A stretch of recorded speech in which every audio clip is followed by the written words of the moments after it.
Hello, I'm One of These Days Football, and this will be our Game Week 5 review and our Game Week 6 preview for Fantasy A-League 2022-23. Straight into the team, you can see that Craig Goodwin was the highest point scorer and he was captain, which is really awesome to see.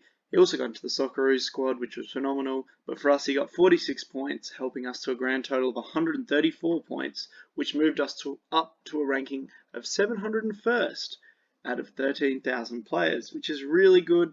The goal for this, adjusted goal for this season, was to be inside the top 1k by the end of the season. Obviously, I now have to retain or improve that rank to achieve that goal, but it's really good just to be in there in the first place, to know that it's working. Beyond that, I feel like a genius for getting both of these. Harry van der Sar and Marchen both transferred in, both getting 13 points. Feels really good when you hit on both of your transfers in fantasy. Our striking trio of Arzani, Austin and Cummings proved their worth, getting quite a high percentage of our points total. It's also awesome to see that Jason Cummings has been announced in the Socceroos squad for the upcoming World Cup. I cannot wait to see him play. I do think with him and a few other players we can actually score goals, which is not what I was saying last time I watched Australia play in a World Cup. We can actually score goals, and it will be fun to watch us try and do so. I've also got this weird scenario where, Rafa Varane or Simon Kjær, one of those well-educated defenders, just comes up against the Cum Dingo, and they've just never seen anything like him, and he's a unique blend of footballer, and now he's been mixed with the Australian sunlight and heat. He might have the ability in Qatar to skip round one of them and pop one in, but you never know. That would be amazing scenes if that happened, and he might go down in Australian football folklore. I hope he does. I hope we get some results. That's probably a lot of copium on my part, but it'd be awesome to see the Socceroos do well at the World Cup. Anyway, back to our squad review. It was awesome to see just how many players scored points. It was really diverse. The only disappointment really in the squad, in the points return this week, was Jamison, and that's only because he didn't start. Again, probably still recovering from his injury, or definitely still recovering from his injury a couple of weeks ago. Hopefully we can get over that, and hopefully we can start scoring again. He can start scoring again for us. Now, the obvious miss in this team is McLaren, bit of a penalty merchant. He has 7 goals this season and 4 of them are from penos. That's absurd. That's over 50%. I just don't think that can keep happening. However, saying that, City are coming up against Newcastle this week, which is probably a fixture to target. So maybe he can get an open play goal again this week. But 4 penalties out of your 7 goals is just insane. I don't know if that's continually achievable. I think Craig Goodwin's actually a player that supplies points that are more able to reoccur, to keep coming. And that's why he is the, in inverted commas, Mo Salah of the A-League fantasy. Not Mo Salah this year, Mo Salah from the last 5 years, obviously, because Mo Salah this year in fantasy has not been great. Now, a few issues going into our squad for Game Week 6. One of them we pointed out last week was we might have too many Adelaide players. We've got Wallen, Van der Sar, Goodwin in the starting team, and then we've got Alagic and Hall on the bench. So that's probably 5 players playing for Adelaide. That's probably too many, especially 2 of them are considered defenders, even though Van der Sar is actually playing as an attacker. We probably want to justify or rectify that. It's a bit dangerous to stay with that kind of such reliance on one team. What else do we have? We have the fact that Brisbane aren't playing this week, as Perth-Brisbane game has been delayed to after the World Cup. And maybe we want to address the fact that Nani has been dropping so much in value. So, in saying that, there's only this game week before we go into the World Cup. So this is more of a 1-week punt type of look. Well, you can look at it that way, because then there will be a 1-month reset for all the players, and we'll have to start going again, figuring out who's starting, how teams are playing, is Van der Sar a striker, all those kinds of uniqueness to the season when it's happening. It's a lot different to almost having a mini reset or restart. Moving to the transfers, we will be dropping Wallen this week. That's because not because of his performances. They've been okay. He's been alright. He's definitely been worth the money, and he's been performing for the team. It's more that I probably have too many Adelaide defenders or defenders in the game, too many Adelaide players. I don't think Adelaide's defence is that strong. I think they will concede, especially this week going up against Victory, who have just scored 4 goals against Newcastle last week. Newcastle. I think the Victory now have a lot of attacking endeavour and can score a lot. I don't think Adelaide defenders are the go this week, and I think I have too many Adelaide players, so it is probably time to drop Wallen. He has increased in value, he has performed well for the team. The other player we are going to wave goodbye to is Mr. Nani. In my opinion, he's still a good player, but I've seen a chance really to upgrade him. It's not really, I want to get rid of him, it's more, I could upgrade him to a player that will offer more for this game week as well, because I'm taking this game week somewhat, well, especially with this player, as a 1 week punt. That player is, as you can see on screen, Mr. Sutton from the Knicks. He's come in as he's been scoring extremely well with 10, 16 and 13 as his last 3 scores. He's also playing in Wellington against Western United, and Western United have the worst defensive record, conceding the most goals so far this A-League season. Sutton looks to be the player that is allowing the Phoenix to score goals, and I think in Wellington that's such a big advantage. It's such a big thing to have to travel internationally to play this game.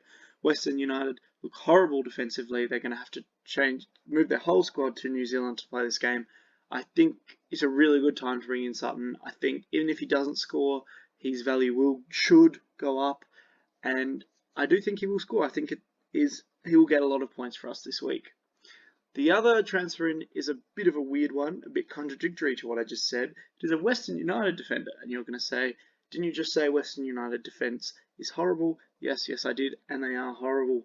LaCroix is going to be coming in though, and he's currently performing horribly, as you can see on screen.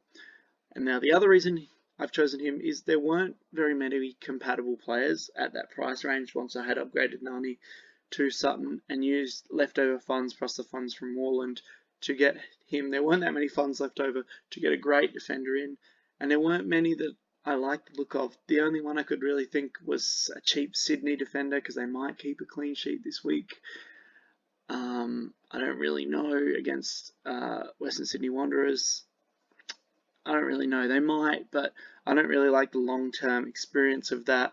What I'm thinking with this pick is that last year LaCroix was really, really good, and he was worth more than what I paid for him now. So potentially, with the 1 month break after the Knicks hopefully batter them and Sutton gets a lot of points, they'll have that 1 month off. They'll be able to rebuild, reassess, re-go into it, and LaCroix and Western will start to play better, and I won't have to bother by transferring a Western defender in because I already have one and his value will rise. Anyway, it is a bit of a punt. I do understand that, but we do have that 1 month break where I think teams that aren't working so well like Western United can use that time to reset and refocus. I really just don't want to transfer someone in who I'm then just going to immediately transfer out again. I think I'm going to hold him, see how he works out. I've got enough other players to play that will score points. Again, high risk on both of these transfers, but we do have this weird part which has never happened before, which is a summer World Cup coming up. With that being said, let's look at the lineup for this week. So our squad selection. We're going with a new formation of a 3-5-2. This is mainly because Austin and Hingett cannot play this week as Brisbane have a bye against Perth. LaCroix and Hall will always be on the bench because he's just a super cheap goalkeeper. LaCroix, again, I think the Knicks will smash him, hence why he is not playing.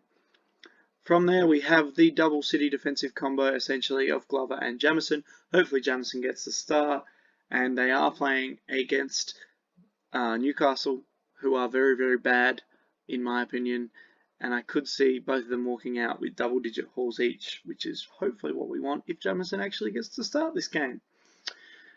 Elliott is playing in Wellington, and I think they will beat Western United. Hence, this is the reason Elliott is in the squad. 4 games in Wellington, where I think the Phoenix will win Elliott looks like a great price defender for those kinds of games, and I think he could offer a double-digit return this week. If the Knicks dominate the game, then he's allowed to get forward more, create more attacking play. I think this is a great week to play Elliott if he's in your squad. Van der Sar is an interesting one. Like I said, he's essentially a forward right now. Actually, his value has shot up even more.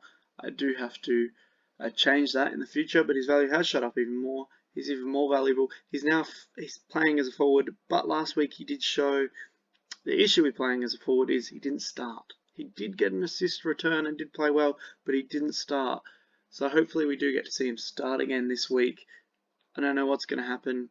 He might be one that we have to reassess after the World Cup break, but essentially, if he plays, he's playing as an attacker, even though he's classified as a defender. Very undervalued in fantasy. Craig Goodwin, don't have to say anything more than the Salah of the A-League Fantasy. Alagic with his first start for us. Now, this is mainly because I don't want LaCroix to play, because I think Western will get smashed, but also Alagic has come on and played really well for Adelaide when he has played. He's also played in a more advanced midfield role, and so if he does get game time, he can, which he has been getting game time, when he does get that game time, off the bench, he will be able to provide attacking threat, could maybe see a return against Victory. Ballard, proving really, really good for us, a classic consistent performer. Marchand has also gone up in value that I haven't included. Sorry, I don't know why that is not included. We'll see what we can do for next week.